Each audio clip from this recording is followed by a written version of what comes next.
Hey, what's good everyone? This is Hussein from EFXCO. Welcome back for another Photoshop tutorial.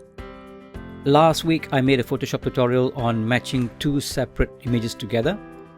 If you missed that, I've put the link in the description below. Go check it out right after this. For this week's tutorial, I'll be covering on how to color correct your images with just 3 clicks. Yes, you heard it, just 3 clicks. Let's get started.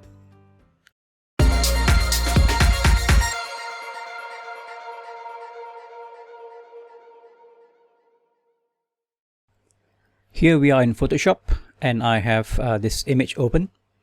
Before we start talking about color correction, let's talk a bit about basics. Normally when I do my color correction, I will check on a few things. Number one thing is I would like to check the color balance of the image. In this case, you can clearly see that this image has a bit of a white balance issue. To prove that to you, what we can do is we can do a checkup on this image. Normally, as a human being, you will see with the eye that this is supposed to be a white on the book.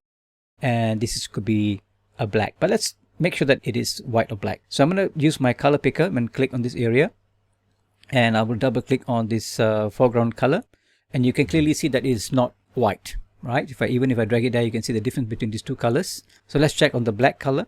So if I were to just get a sample of this area here, which I think is supposed to be black, and if I double click on that to open up, you can see it's clearly not black. If I will bring it over here, you can see the difference between the two colors. So our eyes can be a bit deceiving. Let's color correct this image. To color correct, normally I use a tool called the Histogram. So you can bring a histogram from Windows and go pick up the histogram. I already have my histogram in my panel, so I'm going to click on that.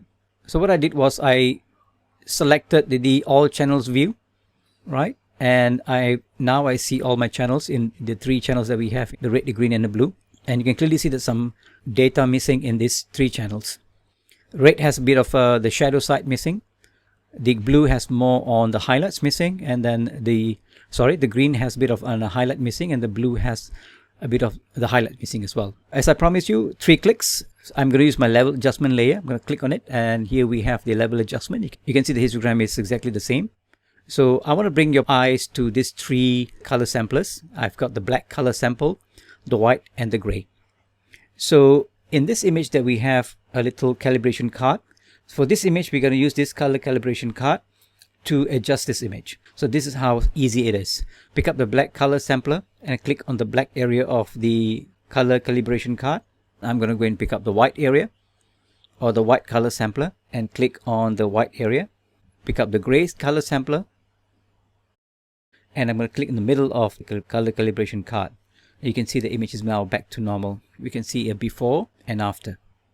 Also like you to look at the histogram, what's going on here. This is the before, this is the after, and you can see the range is now full. For any colors, we must have a full range. So that's before and that's after. And if you see that's overexposure over this side, you can go into the RGB part. Okay, you can use a middle slider, you can bring some of them back. Okay, this is image number 1. So this is image number 2. You can clearly see the red cast. If you look at the histogram, you can see there are color missing. In the red area, we have the shadows area missing. In the green, we have a bit of the shadows and a bit of the more of the highlights. And in the blue, we have both the shadows and the highlights. I'm going to go down to my adjustment panel and click on levels. In this case, we do not have a color calibration card. How do we then color correct this image? We will have to look by eye and find in the image what could be black, what could be white, or what could be gray. This is just trial and error. So I'm going to pick up my black color sampler and I'm assuming that his shoes are black. So I'm going to click on the black area of the shoes. And I'm going to pick up, the white color sampler, and I'm going to click on perhaps his shirt could be white. So I'm going to click on that. Third one, and for the gray, I'm assuming that this tarmac here is gray color. So I'm going to pick up that gray or the neutral color sampler and click on this area here. So now you can see the image is back to normal. So what's happening here? Let's have a deeper look at what's going in the RGB colors. So I'm going to bring your eyes over again to the level adjustment panel. Now I want to look at it channel by channel. So I'm going to click on the RGB and select the red channel. And you can see where the colors are missing. This is the area where the data is. This is none data. And what Photoshop has done, it's pushing these sliders where the at the beginning of where the data it's showing. Okay, that's what Photoshop is doing behind the scene. So we have the red channel, which is right at the edge of that data. And let's go to the green channel. Same thing here. You can see I'm adjusting a bit more to make it more accurate. So I'm going to click on the blue now, and this is what's happening. So you can see the image is back. So in order for us to give it a more contrast, we can go to the RGB area and use the middle slider. So there you go. Image 2 is done. Let's jump to image number 3. In this image, you can clearly see that that's a green cast on the image. So if you look at the histogram again, with a lot of information missing on the red channel, the green channel and the blue channel as well. So I'm going to use the same method that we used earlier.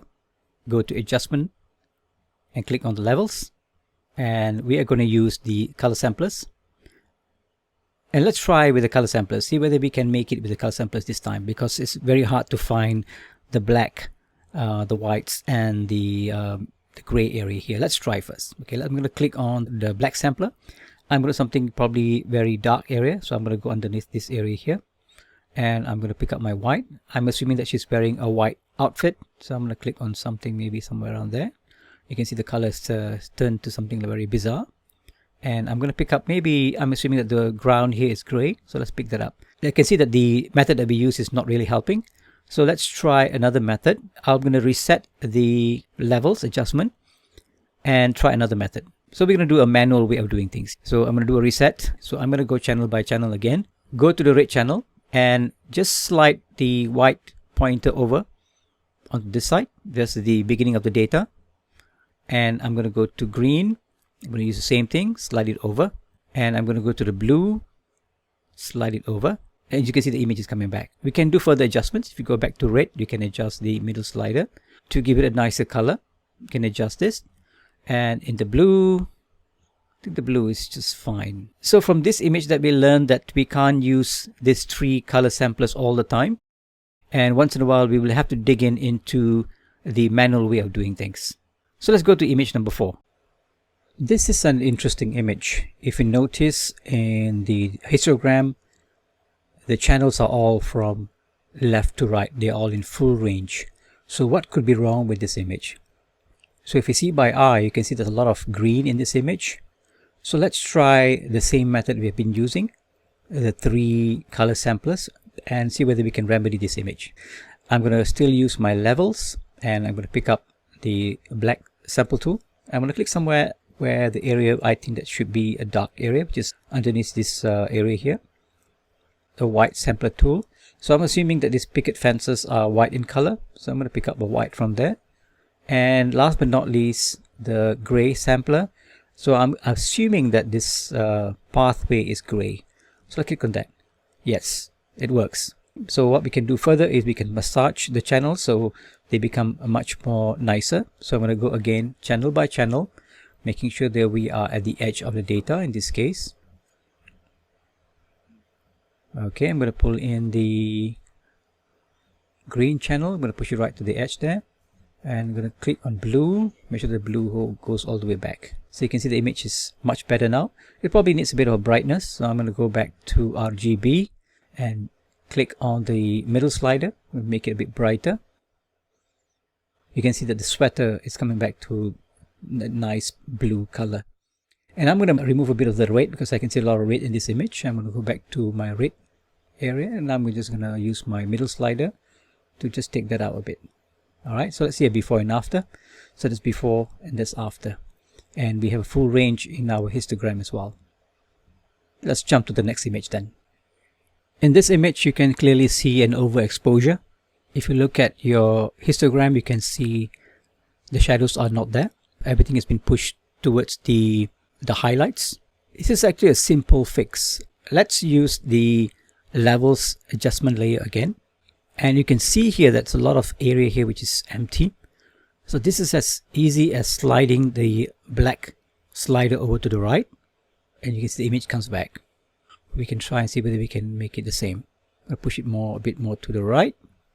You can see before and after. And I'm going to slide this middle slider over.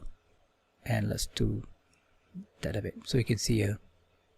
Okay, it's slightly darker. Push it back.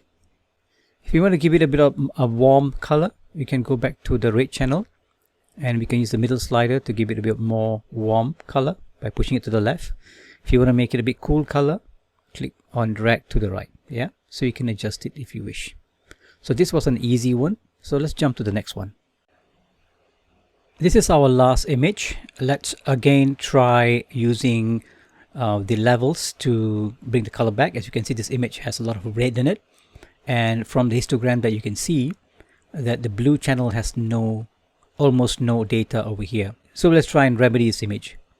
Okay, again we're going to go up to adjustment and then use my levels. By the way, you can also use the curves if you want to. It works the same way, but I rather use the levels because it's easier to understand. Some people get a bit worried about when you see lines like this. So probably we'll cover curves in the next tutorial. In this one, we'll just stick to the levels. I'm going to hit the trash can. I'm going to say yes, and I'm going to go to adjustment and click on the levels again. Trying the sampler colors earlier, they didn't really work because I can't see any black, nor white, nor gray area in this image. So the only thing that we can use is to use the manual way of doing things. So I'm going to go channel by channel again. So we can see that red channel is almost full. And if you look at the green channel, we can push the green channel over here to the left, and the blue channel needs a lot of pushing. All right, and you can see the image is coming back. Okay, so let's go and look at the red channel again. I'm just going to push it this tiny bit to the right. Let's look at the green channel. Looks okay. The blue channel looks fine, and probably we can just go and give it a bit more contrast to make it more nicer looking. Okay, so I'm going to go back to my RGB and play with this middle slider. And let's try and go back to red and give it a bit more of the red tone, because I know the background here is almost red. We can see the curtains are a bit more red in color. Okay, let's check out. Let's also go to the blue area because I know she's wearing something blue. And bring that up a bit. Okay, and let's see before and after. That's before and that's after. You should take more time to play around with the sliders until you get something which is natural looking. And that's it. That's a tutorial for today. If you liked it, please let us know in the comments below. Don't forget to hit the subscribe button and turn on the bell. We hope to see you again in the next tutorial. Take care. Bye bye.